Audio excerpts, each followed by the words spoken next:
As part of Vanuatu's commitment to meet the goals of the Paris Agreement, the Government of Vanuatu, with the assistance of the Global Green Growth Institute, the Government of New Zealand and the Government of France, is developing a long-term low-emissions development strategy, or LEDS, with a strategic vision to 2050 to reduce emissions across all sectors in a way that supports resilient, sustainable and equitable growth for its people.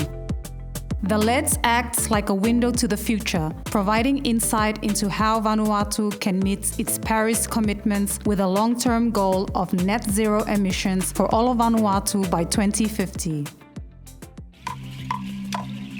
The country of Vanuatu is comprised of 83 volcanic islands spread over an area of ocean 663,000 square kilometers that stretches almost 1,500 kilometers from north to south.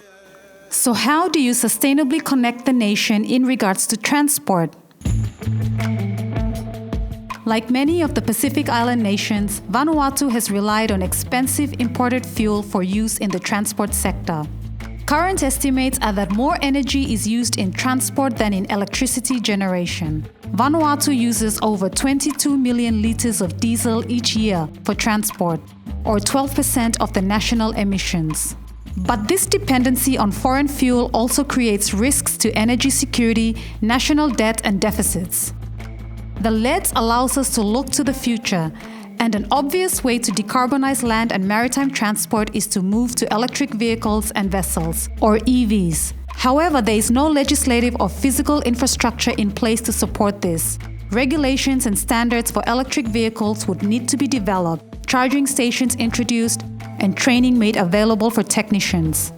Vanuatu's nationally determined contributions has identified the need for electric vehicles, as well as a more immediate need to improve road transport efficiency and the use of hybrid vehicles and biofuels.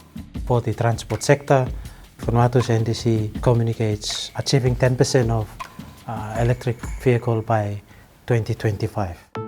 A feasibility study has already been completed, outlining the steps required and the barriers to overcome that could see an all-EV land transport sector by 2040.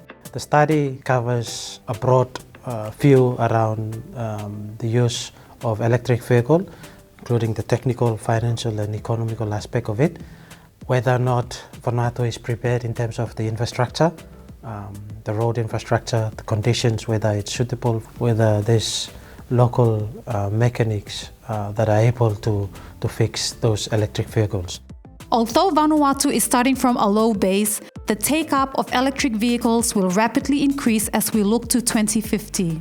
However, another major factor to address is climate vulnerability for Vanuatu and the declining road infrastructure quality due to increased rain and weathering. Marine and aviation transport are also facing large challenges as alternative technologies that can provide similar capabilities are yet to be developed. Plus, the distance and remoteness of some of the islands also play a factor. In the short term, efforts to streamline efficiency in these sectors will help to reduce Vanuatu's carbon footprint. For smaller boats, there are already electric outboards available that are more reliable and easier to maintain than the petrol equivalent, as well as fully electric boats ideal for short runs. It's a rapidly evolving world market that is hungry for a green future. The LEDS allows us to look towards the future and start making positive change to reduce emissions across all sectors in a way that supports resilient, sustainable, and equitable growth for the people of Vanuatu.